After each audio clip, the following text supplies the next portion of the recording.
to another session of our Understory webinar series. I'm Karissa Bautista, the Enterprise Development Specialist of Forest Foundation Philippines.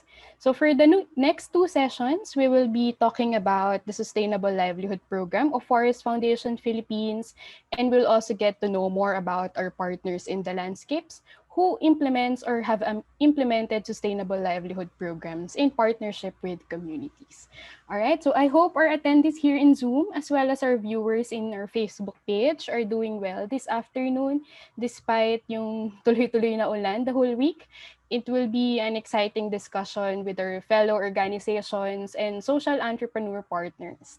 So to begin, let me start by providing the objectives of our session for today. Okay.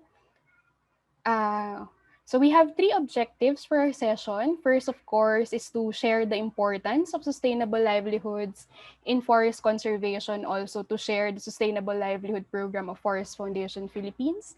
Next is to present how the Sustainable Livelihoods approach is being employed by foundations, partner social entrepreneurs, and organizations. And last, but definitely not the least, is to invite stakeholders to work with us on sustainable livelihood programs. All right. Okay. So before we head on to introducing our speakers for today, so just some house rules for a more enjoyable learning session.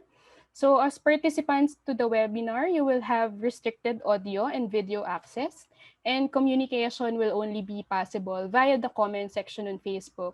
So please leave your comments and questions, and we will get back to you as soon as possible. So we'll also be having a Q&A portion at the latter part of the program. So this session will also be recorded and later on be uploaded to YouTube. All right.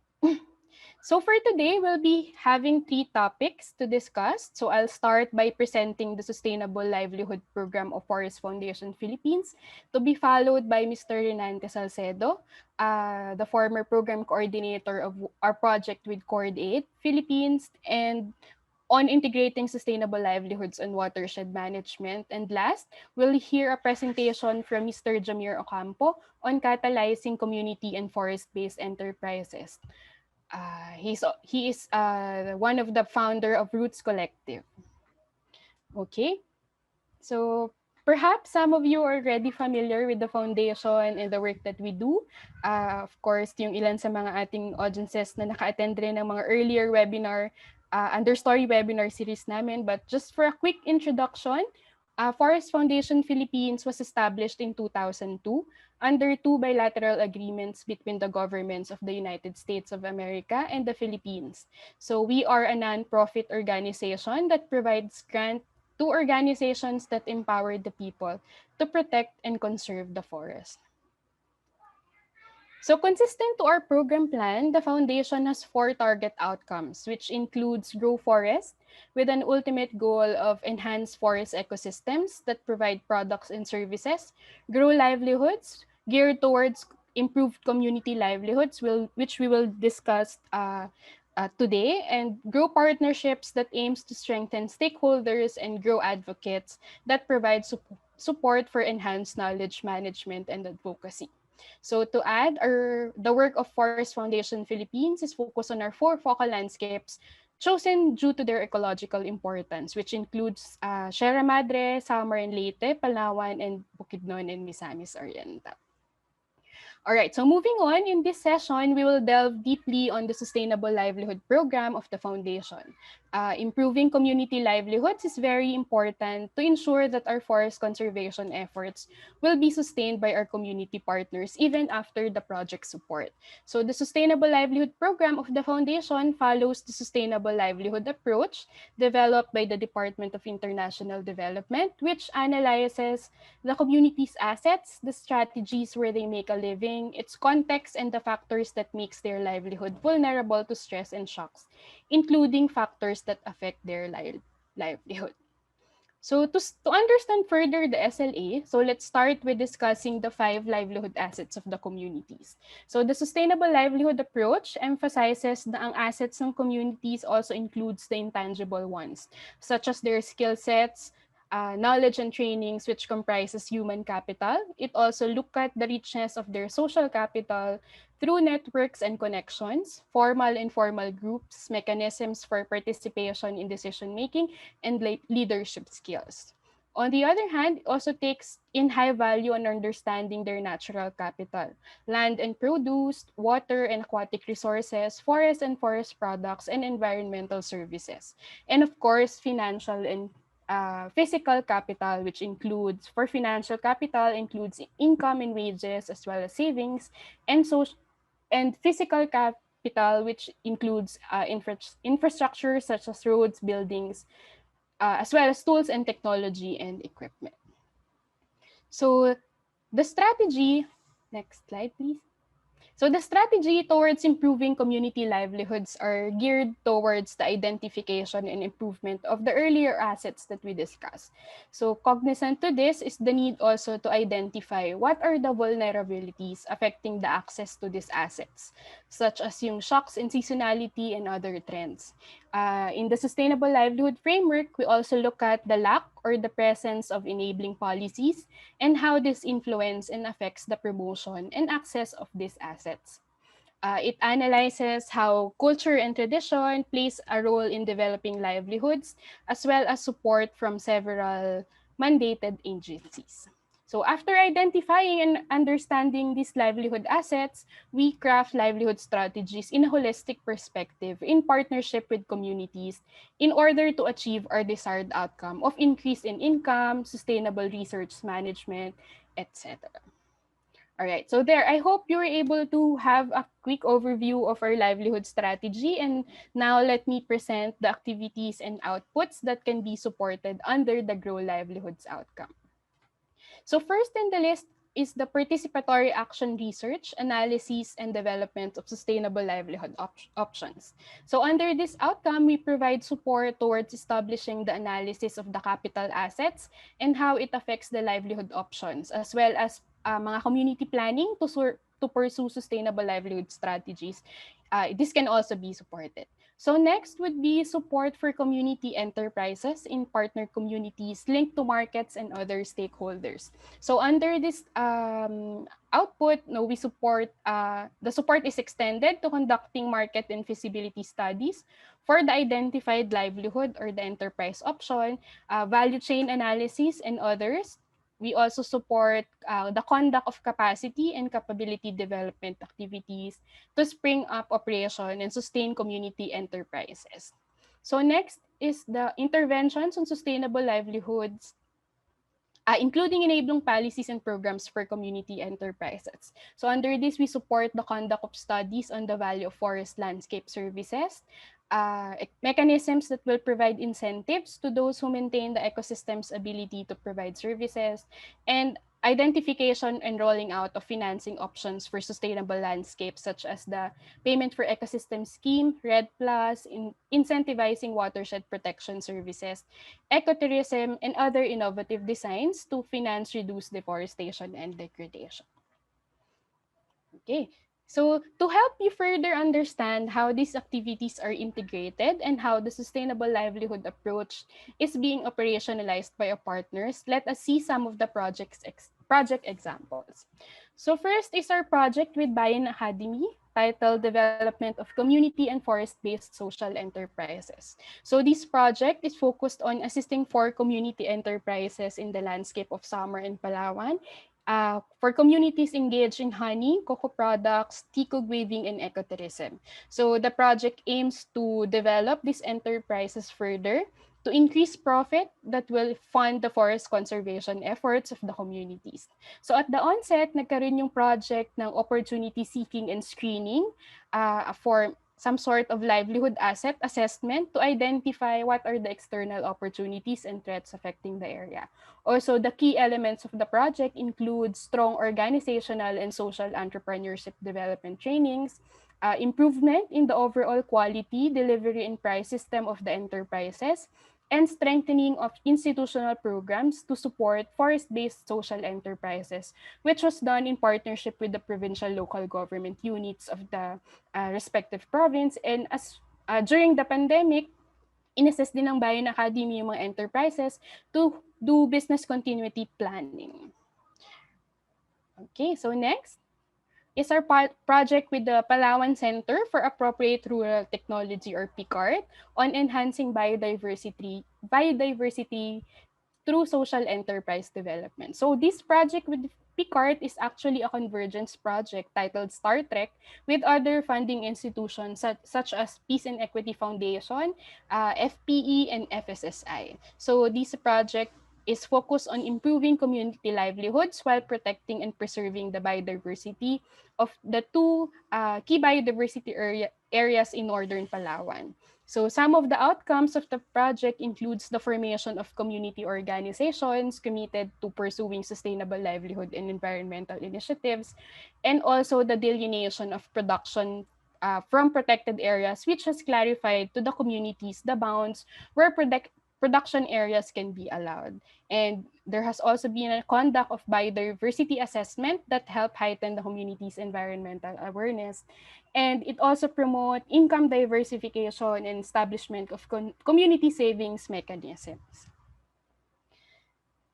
So last is our project with Miriam College Environmental Studies Institute.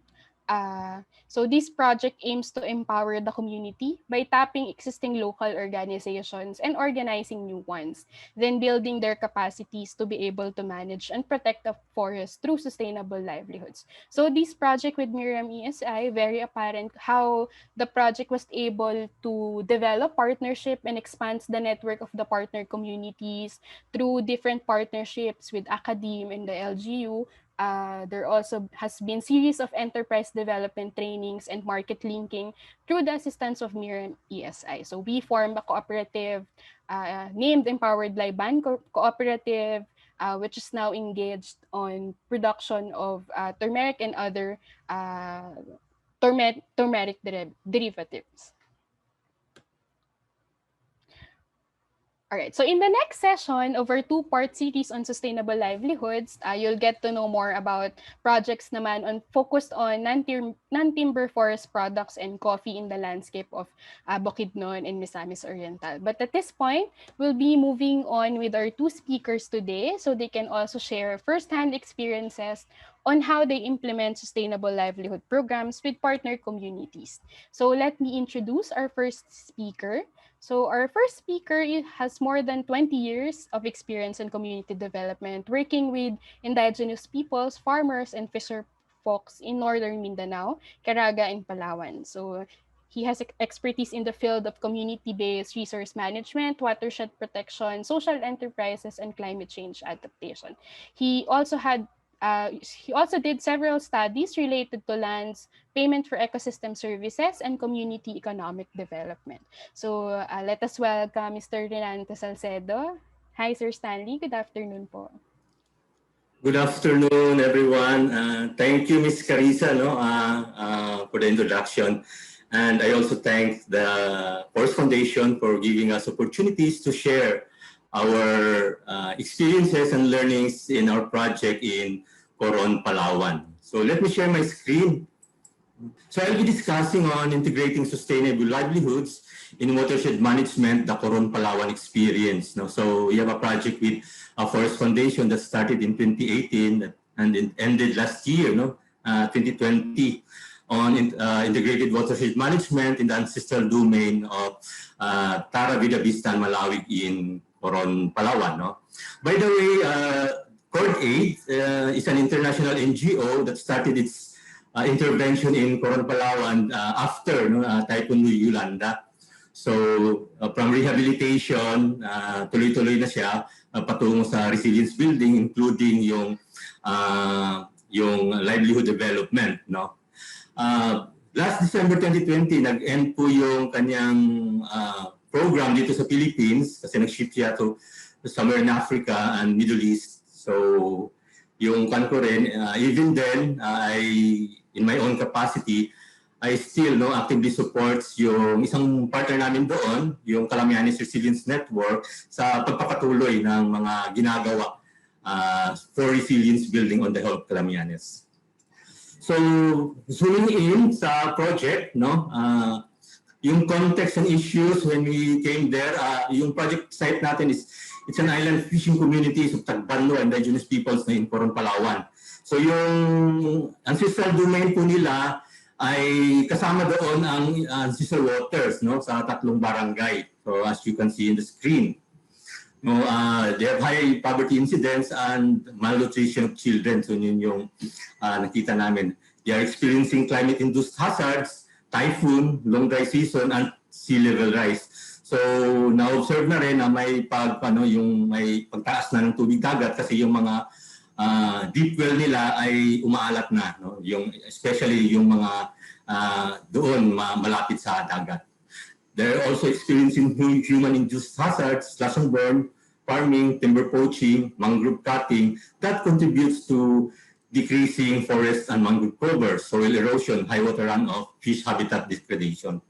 Pero hindi naman ganun pakalala yung Coron kasi maganda pa rin siya. It's one of the top tourist destination, no, sa country na dinadayo ng mga local tourists at including international tourists. That's before the pandemic kasi nag-close kasi yung kanila. And then yung community natin doon, tinulungan, they're experiencing scarcity of water. So isa din to sa tinututukan namin yung paano, no, yung ma-improve yung water ng community. And severely hit by Typhoon Yolanda in 2013, no, na impacting residential structures, livelihoods, and water sources. So that's when court aid intervened, no? So yung from infrastructures, yung rehabilitation hanggang sa yung resilience building. So yung integrated watershed management, we started with a participatory resource and risk and socio-economic assessment to determine ano yung status ng kanilang mga watersheds, no? And we also conducted a participatory socio-economic assessment that's with the communities. So yung involvement po ng communities ay since the start, no, from the assessment until doon sa planning for watershed management and then on livelihood development. We also tap experts from our partners sa mga technical na mga assessment, no. And then they establish ng watershed zones at delineate. So sa kanto, itong mapa dito, makikita mo yung nag-establish po yung community ng 300-meter radius strict protection zones, no. So binabantayan ito ng mga volunteer forest guards.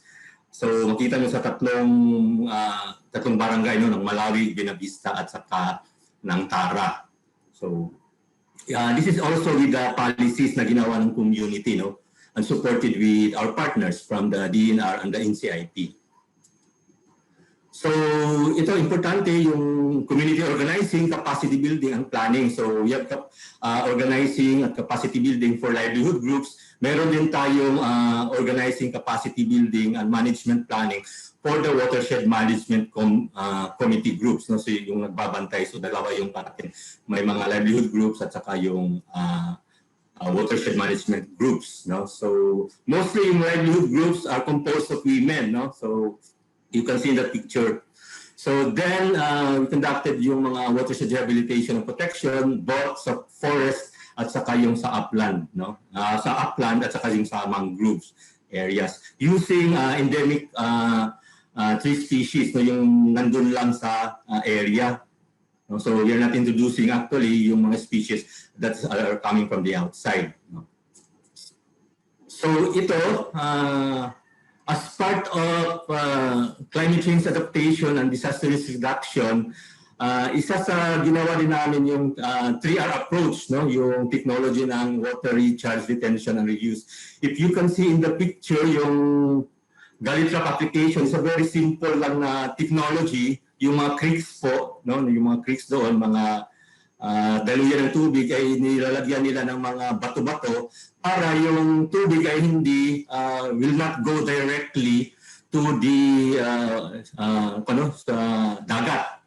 So may time pa siyang mag-sit in sa underground, so to improve yung soil moisture at saka ma-improve yung underground water na nagiging kwande nila, no, na which is the source also of their water of the communities. Aside from that, meron ding in-establish yung rainwater harvesting. No? So isa kasi sa mga problema yung water. So ito, kina-capture yung tubig ulan pagdating ng ulan, nilalagay dito sa itong rainwater harvesting facility. Ferrocement lang po yan. No? It's not this not expensive actually.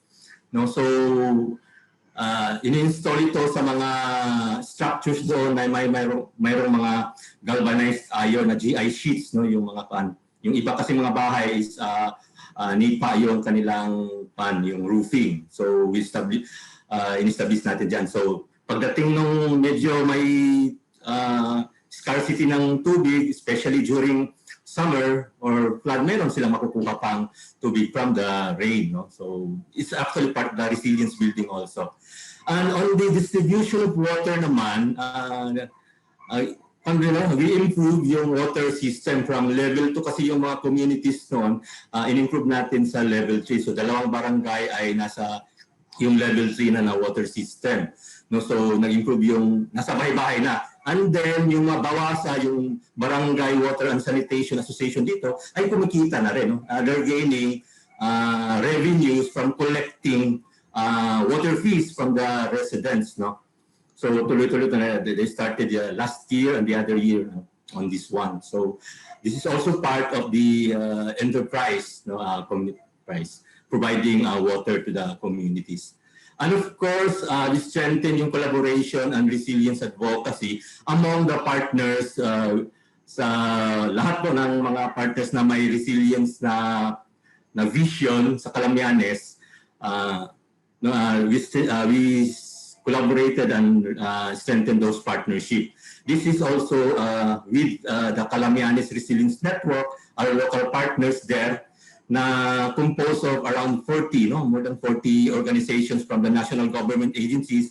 Nandun yung DNR, nandun yung NCIP, among others, meron from the local government, no? Na yung mga municipal agriculture office, yung mga DSW, ganun, yung MAU, andun pa rin, and the civil society organizations, including the people's organizations, na nagkakaisa for common cause, no, yung resilience building in the whole of Calamianes. Yung Calamianes po nasa Northern Palawan, no, it has 4 municipalities.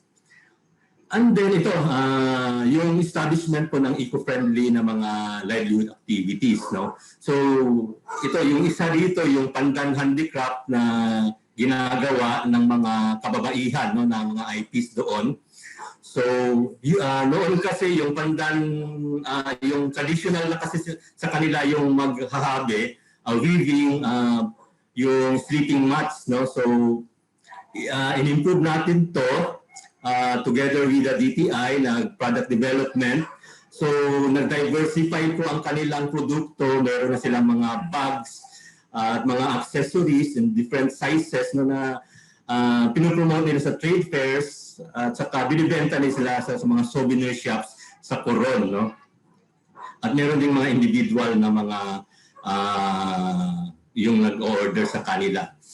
Plus others like yung organic or the natural farming, no? Yung vegetable. Kasi kung titingnan mo yung Coron or the whole Calamianes, 70% no, of the vegetable source ay galing ng Mindoro or from Manila.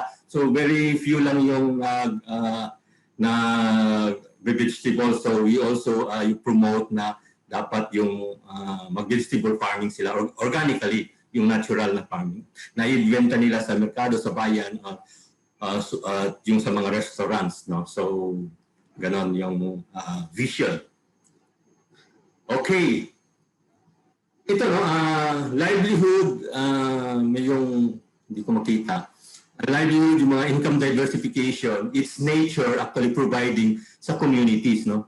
For instance, yung pandan handicraft ng mga kababaihan, the pandan leaves that the main raw material sa kanilang mga products ay galing sa yung pandan plants na thriving best doon sa mga coastal areas ng Coron. No? So, galing sa nature yan.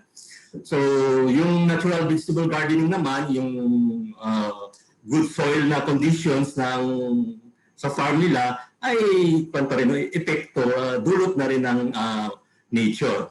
Yung didistribute na tubig ng Barangay Water and Sanitation Services ay galing ng yung sa water source, no, from the nature, from the watershed.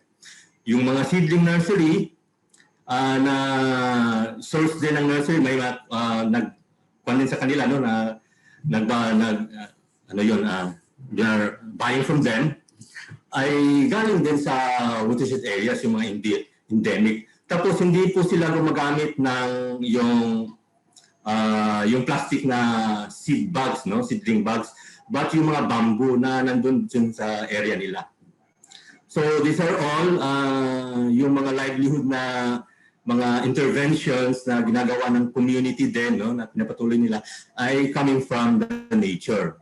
Itong community savings and loan ay not directly, no, pero kung kumikita naman itong mga yung vegetable gardening, yung pandan handicraft ng women, ay nakakapag-ipon sila. So kung maganda lang yung kanila, no, na dulot ng magandang watershed, ay nakakapag-ipon. So this started by just 20 pesos a week, no? Na ganun.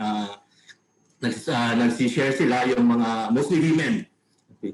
And then by December, every December, ino-open nila yon at sinishare nila yung magkano yung kanilang kinita, no? During that time, pag may mga emergency, may mga sila, ay may pagkukunan ang yung mga miyembro sa mga loans, no? At na may mga konting interest naman. So, hindi na sila pupunta ng iba pa para mangutang kung may mga pangangailangan na emergencies, pero sa kanila mismo yung savings and loans na mobilization. Yan po, that's the metal box, no, safety deposit box nila. It's like a safe, no? Kung sa mga commercial banks po tayo, mga safe to. So sa kanila dito, no, sa community, malayo kasi sila sa poblasyon, no, the center of Coron. So ito yung ginagawa nilang pando nila, nilalagay yung kanilang mga savings, no. So actually maganda to, kahit na wala na yung project, ay patuloy po, no, yung kanilang ginagawa, yung mga savings, yung sa farming, yung pandan handicraft. At gumawa po kami ng isang case study, ano ba yung benefits ng kanilang yung mga earnings nila, no, to their own households. So, yun, no, nakapagdagdag sila ng mga pambili ng pagkain, nakapagdagdag sila for medicines, meron para sa gagamitin nila sa mga pangangailangan ng kanilang mga anak, no, for the school needs of their children, at meron na rin nakapagpapaayos ng bahay. So those are the benefits that they see, no, sa kanilang own. Tapos hindi lang yan, no, so ano ba yung benefits din ng mga livelihood activities at mga yung income diversification sa community. So nakikita nila na ito malaki, no, yung tingin po nila, malaki yung kanilang tulong sa environment kasi hindi naman nakakasama yung ginagawa nilang mga livelihood activities. So they're even contributing to the environment. At tumaas pa yung feeling nila, tumaas din yung kanila, yung perception, tumaas yung capacity nila. Nakapag-convince sila, nakapag-contribute sa yung health improvement, especially sa mga bata, no? Like yung mga gulay. So yun yung isa sa mga benefits at saka yung ginagawa po, no? So during pandemic times, yung pandan handicraft na medyo naapektuhan, business continuity sila, mayroon silang ginawang, nag-ship muna sila ng mga ibang products, no, like yung they produce washable, reusable face mask, no? Kasi tingin nila kung mga disposable face mask yung gagamitin nila, they will just contribute to garbage, no, so sa community. So ito yung ginagawa na binibenta din nila sa kanilang mga sa communities, no, yung mga washable face mask. Yung organic farming natin nakapag-improve na rin, no, yung food security. Tapos yung mga households doon na walang gulay during the pandemic na medyo strict yung quarantine, nakapag-tulong na rin sila, nakapagbigay sa iba aside from earnings. Then we'll go to this one. No? We implemented also this one, the Payment for Ecosystem Services, the PES. It's actually community giving back to nature. No? So, alam ng community that the watershed ay may mga ecosystem services that they are enjoying and that they are earning. No? Like the water sa mga water service providers, fertile soil and food sa mga farmers, yung fishes for the fishing folk, mga yung pandan plants na for the handicrafts among others, and then may clean air pa since they are indigenous people's community, yung cultural integrity din nila ay very strong, no? Kasi meron silang mga sacred grounds doon within the forest kahit na doon sa mga some islands, no? So yun yung nakikita na that they are enjoying since then, no? So it's time, parang natin, it's time to give back to nature, no? So yung mga earning groups, nag-share sila ng 5% ng kanilang livelihood income to the Watershed Management Committee. So the Watershed Management Committee can continue to protect, rehabilitate, and manage their watersheds for the watershed to also sustain providing ecosystem services to them, no, that they enjoy. So yung Watershed Management Committee naman ay composed ng Bantay Gubat, mga 3R groups, mga livelihood groups, the Bawasa, sila yung tinatawag natin mga managers. No? On the strict sense kasi ng PS, tinatawag natin yung mga users na buyer, tapos yung mga manager na seller. No? Pero dito, sa community, tinatawag natin yung users at saka managers. Ito yung kahit na wala yung project, continue pa rin to, no? Kasi yung mga nag-earn na mga grupo ay continue na bibigay ng kanilang share ng income. No? And the Watershed Management Committee is also guided by the Watershed Management Plan, the Payment for Ecosystem Services Policy na inadapt na rin ng barangays. No? Tapos yung kanilang HDPP, among others, na mga protection policies ng DNR na rin. No? So, integrate na rin dyan. So, yun yung paano. So, ano ba yung lessons and practices na tinitingnan natin na worth replicating, no? So, very important yung community understanding on the relationship between watershed management, ecosystem services, and sustaining community livelihood. So, very crucial po siya, no? So, dapat sa pag-organize pa lang ng mga livelihood groups ay kasama na to, especially yung sa mga grupo na nandun sa mga forest areas or watershed areas. Ito rin, no, yung eco-friendly livelihood and community savings mobilization na diniscuss natin kanina, benefits household and the communities as part of community resilience building. Para bang they can now stand on their own, no, kahit na walang suporta from outside, meron na silang pagkukunan sa kanilang watershed protection, at saka yung mga tree planting na gagawin nila.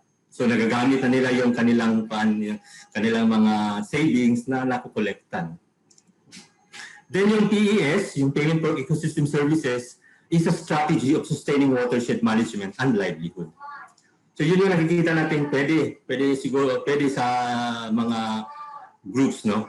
Yung partner natin na Calamianes Resilience Network sa Northern Palawan, sa Calamianes, they are now replicating this, so yung mga sinabi kanina, and even this livelihood na interventions as yung integrating in the watershed. Kasi meron na rin silang project ngayon, no, that is also supported by Forest Foundation. So sila na yun. From before, partner pa sila ng Cord Aid, ngayon sila na yung directly engaging with the Forest Foundation. So, ito lang, no? Before I say thank you, the end of my presentation. So, these are some of the reading materials that we produced. This one is with the RAIN Foundation, the assessment on the 3R strategy as a means of climate change adaptation in the Philippines. Meron tayong photo story on the Coron, no? yung mga engagement natin. At itong dalawa naman are case studies on community-driven watershed management and PS, and yung community enterprise contributing to sustainable environmental management.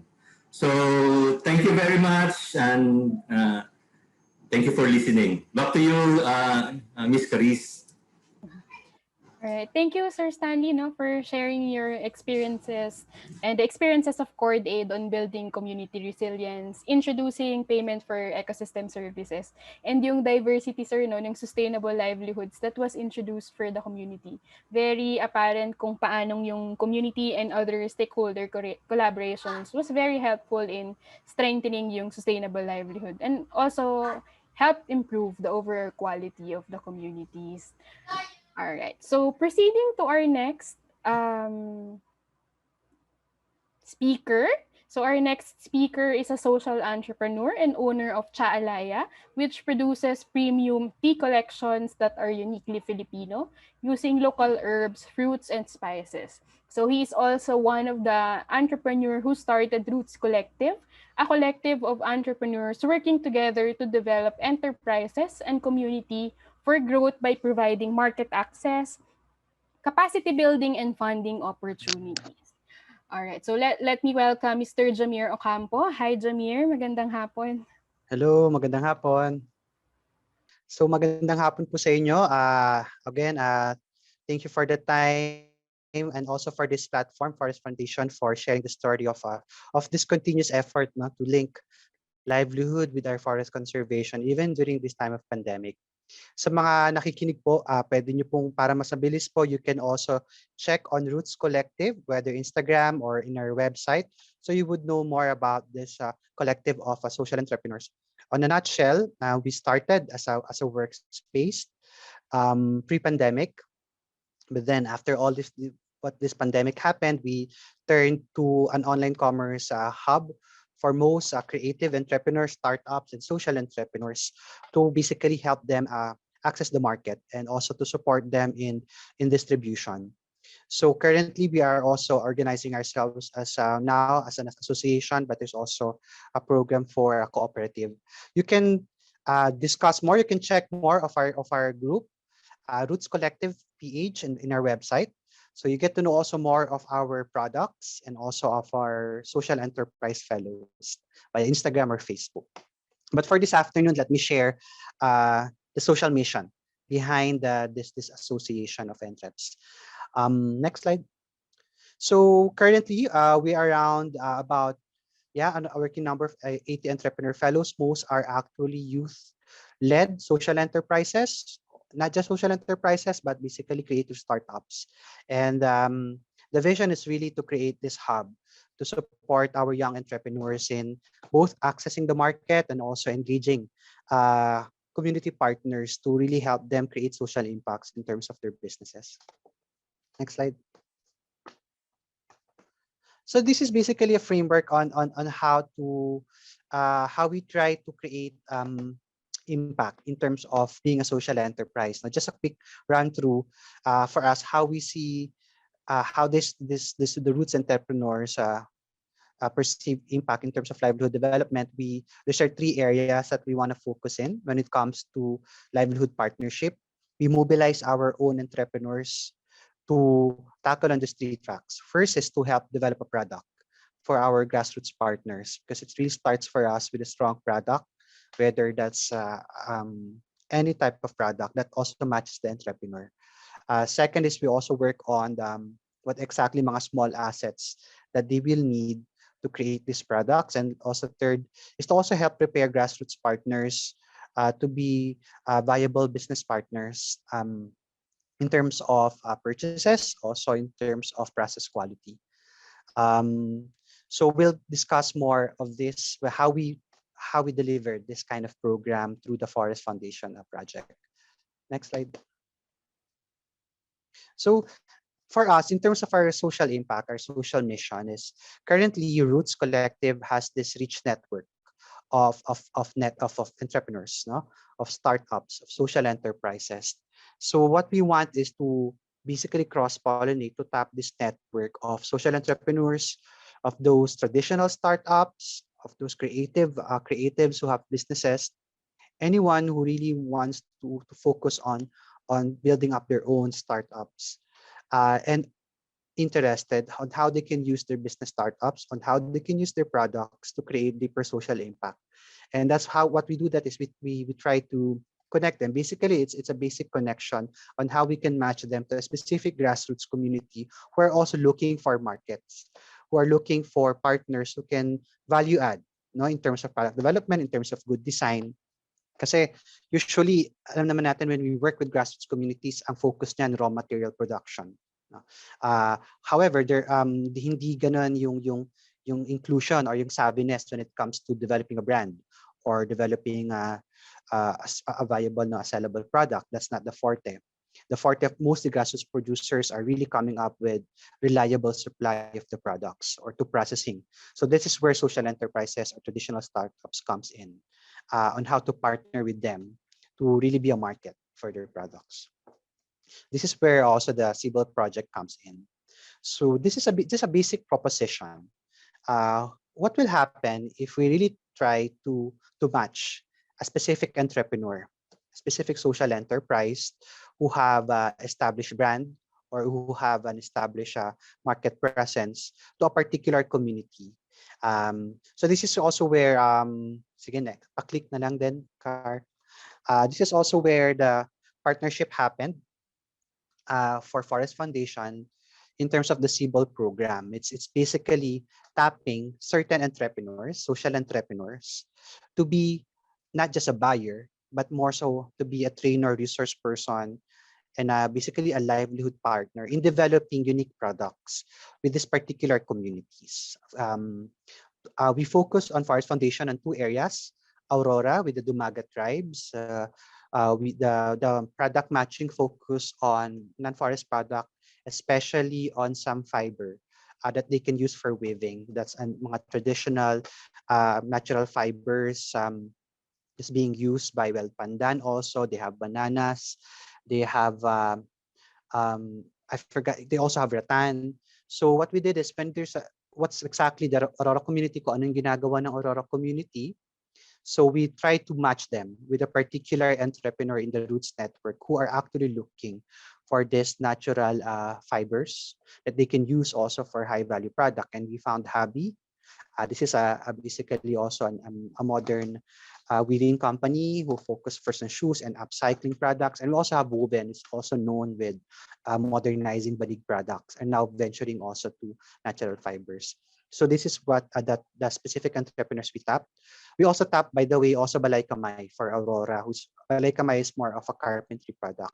So they're the one entrance mobilized for Aurora. For Palawan, we try to mobilize naman Chaalaya and Hiblaman because for Palawan, they're focusing on local herbs. That's also the forte of Chaalaya. For Hiblaman naman, they're also focusing on abaca, and this is also the current resources. Palawan is focusing on abaca and herbs, so it's a good match for these two entrepreneurs. Balay Kamay also, Palawan and Aurora, that's the focus for Forest Foundation, while Balay Kamay is from a different partner, a PEF focusing on Negros and focusing on how to value add sugarcane products. So for this afternoon, I think what I really want to share for you guys no listening at the other side of the screen is it's as simple as this happened. This was proposed before this pandemic started. No? Then we all confronted the same question when it was approved and it has to be up and running.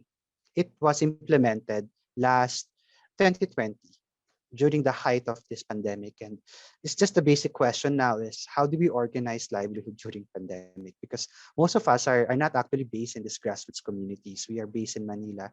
Most are in Luzon.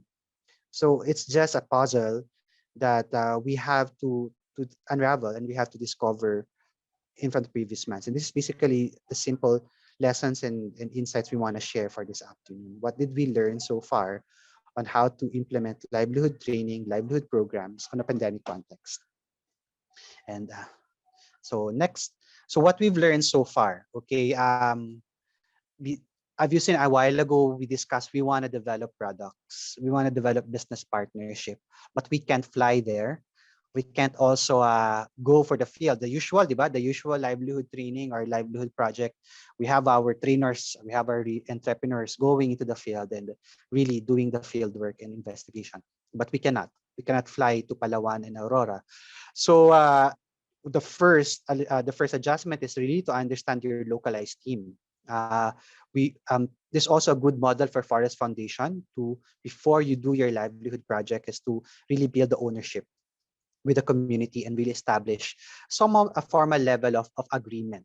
So that's an important step first to let the community. So we have our Picard, for Palawan, we have the Detfaway, this is the tribal group in Aurora, to understand that this is not an ordinary and a usual livelihood project, and they have to commit on an online engagement. So it's important that most of the legwork and also the research and logistics and preparation, you have someone of a local team counterpart at the ground. So that's a very important first na laying of expectations.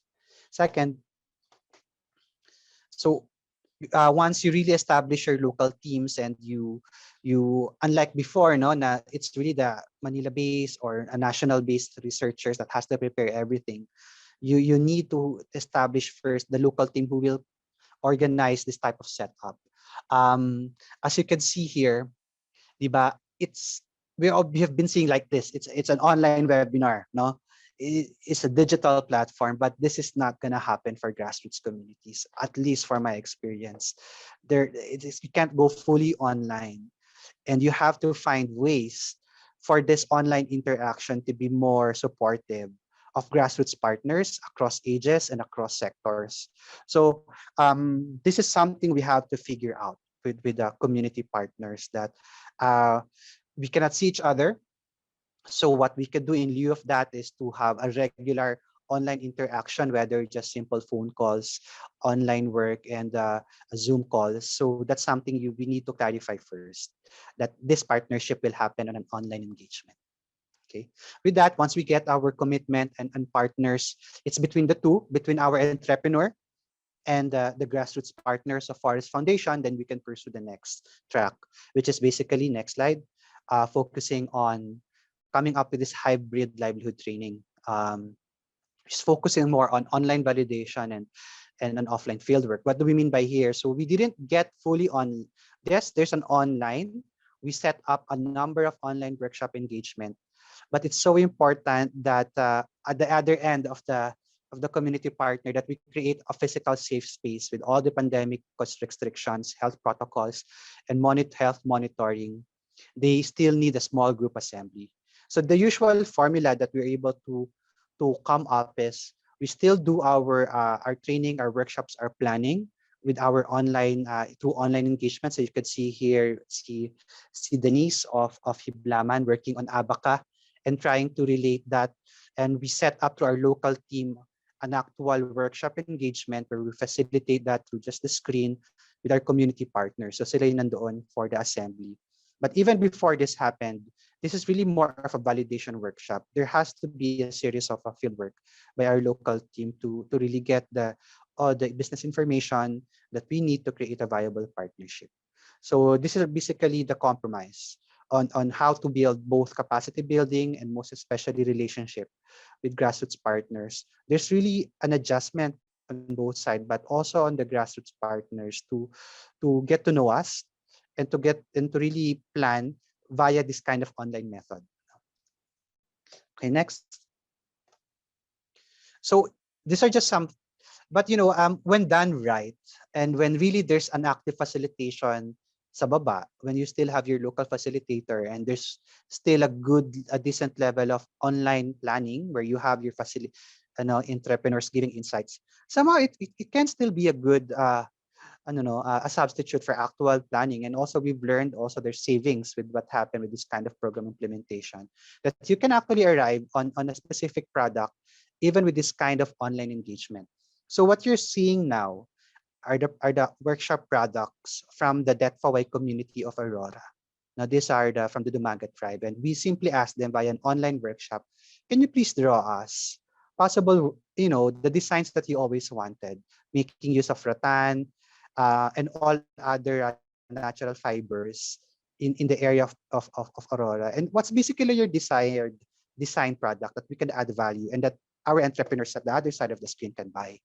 So this was facilitated by Woven Social Enterprise, and when it's not bad, like we're quite happy when with this kind of output that they themselves, the community themselves, was able to visualize and to creatively plan with us. Um, sorry, correction daw. Yeah, sorry. Not Dumagat, Engogot tribe, no? So correction for that. Um, so um, so this is what happened, no? They have specific value adding on bags. They come up with also their type of modern chairs and lamp that you don't actually expect that will happen on an online engagement. So this ended. This is one of the the key outputs of the Aurora workshop, you know, with via online engagement. So another case would be this. Now, we also thought it would be difficult to do product prototyping because you do need the field. But again, this happened in the pandemic context. You can't fly and all. This is just one sample that we're also applying to Aurora. This is another entrep that work on Negros. When they did, and actually they didn't go to the field, but they just asked for the raw materials. And they during this program they tapped the partnership with UST to come up with specific innovative product on using waste leaves, no wasted, these sugarcane leaves into more of artisanal paper. And it just happened also to this context, and they were able to tap the UST. We were able to get the sugarcane leaves from Negros, ship it to the UST here in Manila, and we're quite happy that we saw an actual prototype now that we can improve to the community. And just one lesson lang, it's possible. It's really possible to both do product development at an early stage, even without field engagement. Something to share. So this is also currently track that we're doing now for the Aurora community on how we can use the those the waste papers in terms of banana and all other non-timber waste that we could use into artisanal paper. But of course, sharing all this online interaction, um, we think there's still also limits pa rin of online engagement. First, you still need to do field validation and process audit once you really come up with actual partnership and once investments are actually made by the entrepreneur because they're planning to invest na. They still need to do their process audit. There's also still needs some area for technical training and coaching because there's some, like as you can see, some technical products here that actually need now must field coaching. And of course, iba pa rin kapag there's still really a level of deep relationship building when it comes to face and actual physical presence. And hopefully by next year, the pandemic will clear us out and will allow more of entrepreneur to do this. But that's it for now.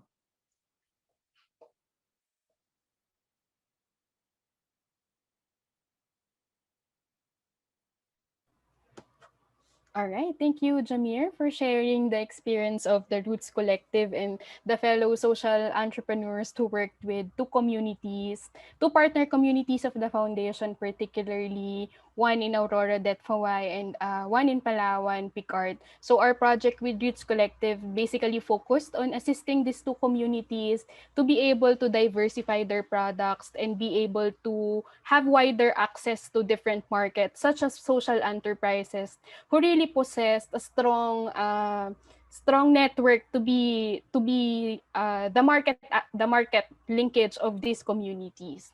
So at this point, so perhaps you can open our floor for some of the questions. I already saw some interested partners in the chat, both here in Zoom and in our Facebook. So let's see. So we have one audience who's interested to work with an ecological-based coffee farm in Barlig Mountain Province to protect the rainforest. So their goal is to establish a model coffee farm that promotes rainforest preservation and restoration, providing sustainability for the communities. As mentioned earlier, the work of the foundation is focused at the moment in four focal landscape, but if you're interested to pursue a project, you can email us at info@forestfoundation.ph and let's explore how we can work with that project. Also, for Sir Stanley, there is an interested audience here to do sustainable community-based project in LGU San Vicente. Perhaps we can connect you with Serenia. And yeah, I think he's very interested to do a project with on crafting agroforestry in LGU San Vicente in Palawan. We also have one we also have one question here from Miss May from Bukidnon. Could you let us know if it would be possible to partner with Roots Katipunan and have our IP community's livelihood training on weaving and abaca fiber production? Sure, Miss May. Just shoot us an email and then let's see how we can work together with Roots Collective. And they Is it have also, abaca, right? yes, they are focused Yeah, we have an on abaca entrap, so we can weaving and mobilize for that. abaca fiber. And they also produces adlay and coffee. Also, one comment from our Facebook viewer, Sir Al. That's great innovation. Hope we can connect to Forest Foundation Philippines with Agri-Fisheries Project here in Holot City.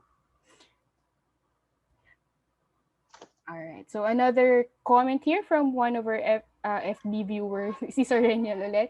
He also would like to connect to your project as they have projects in Port Parton for a group of indigenous people who are artistic, but we need to connect them to the one who can help them.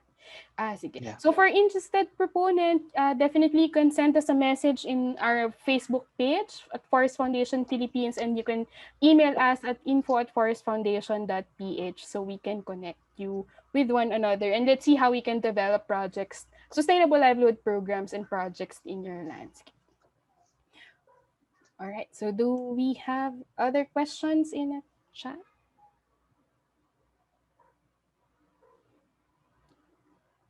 So I think we've answered majority of the questions and comments that we received. So at this point, all right, so may isa pa daw na question.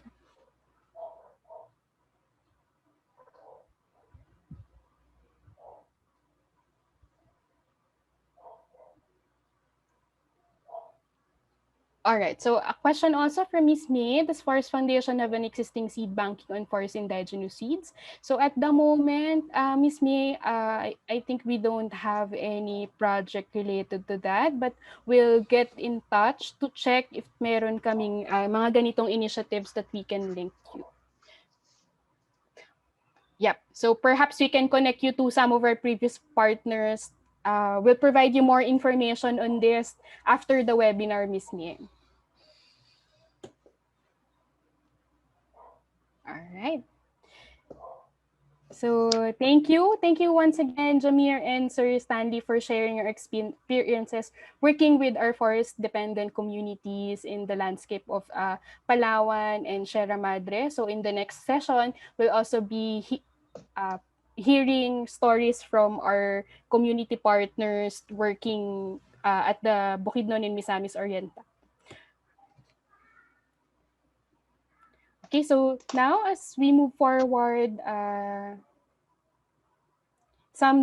just some of the key messages for our session for today.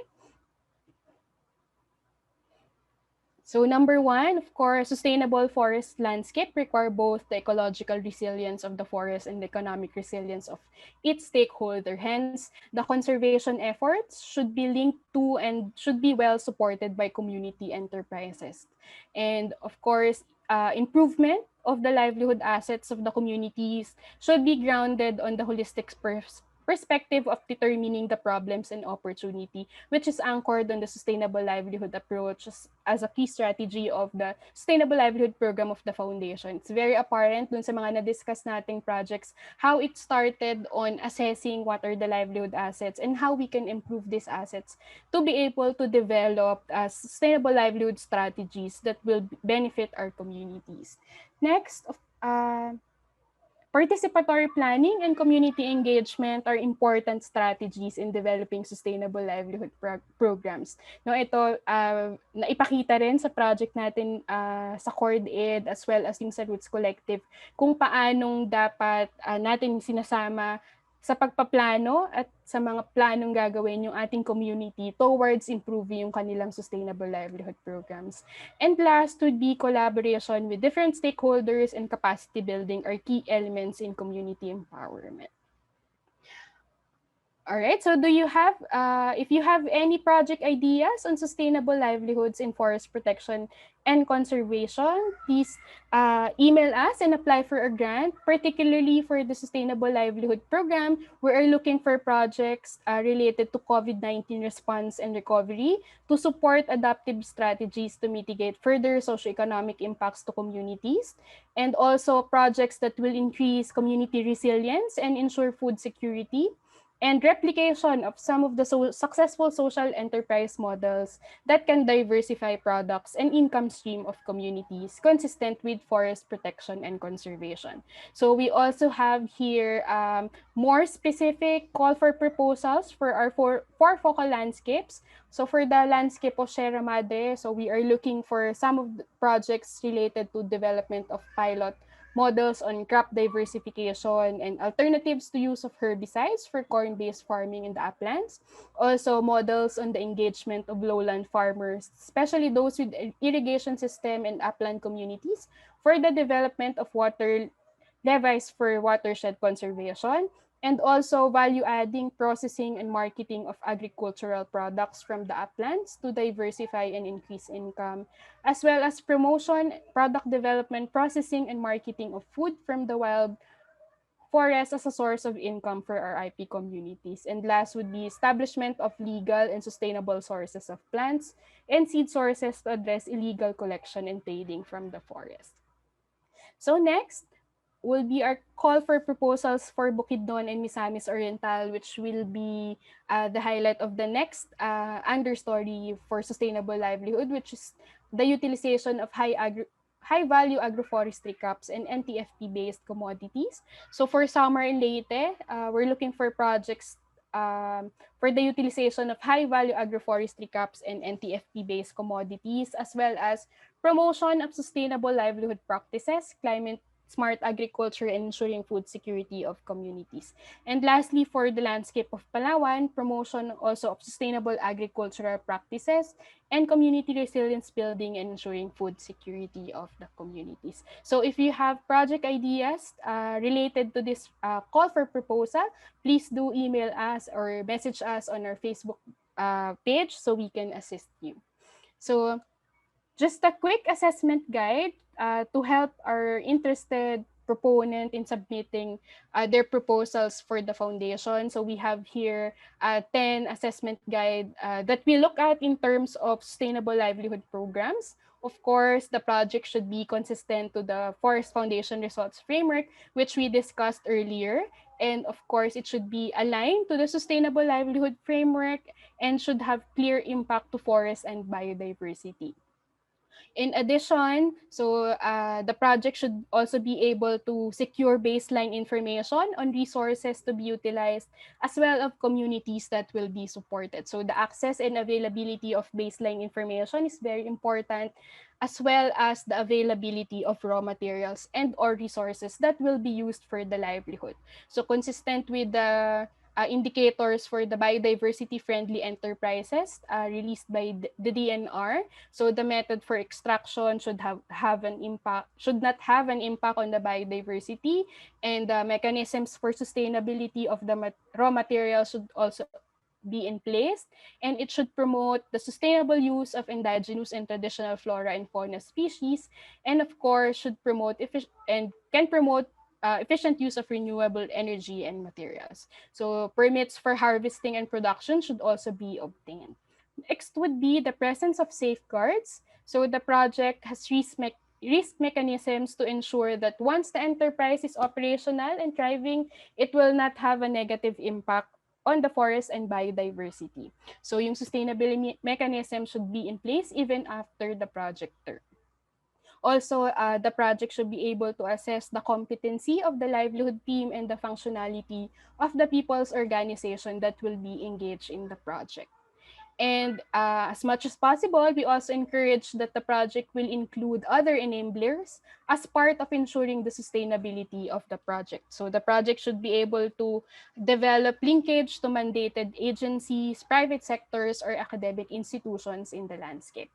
Next, if there is a product or a service that is identified, it should show high market potential and responsiveness to the market to the market needs. So it should create value for the customers, and there should also be presence of identified markets for the product and a growing market for the product or service to be generated.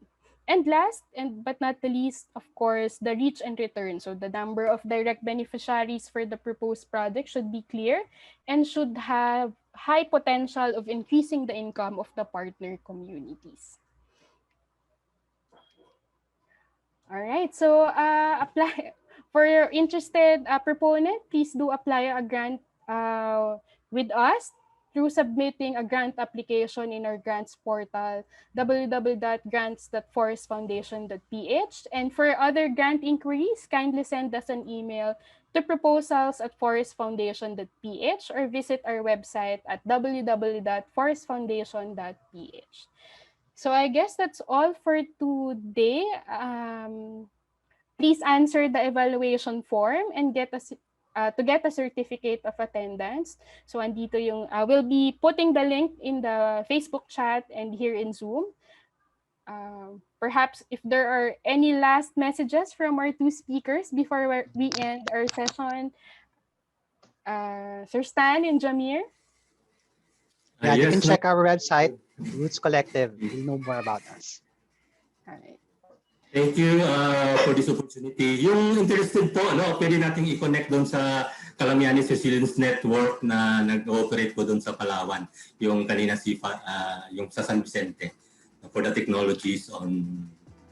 Thank you very much. All right. So thank you to everyone who joined us today.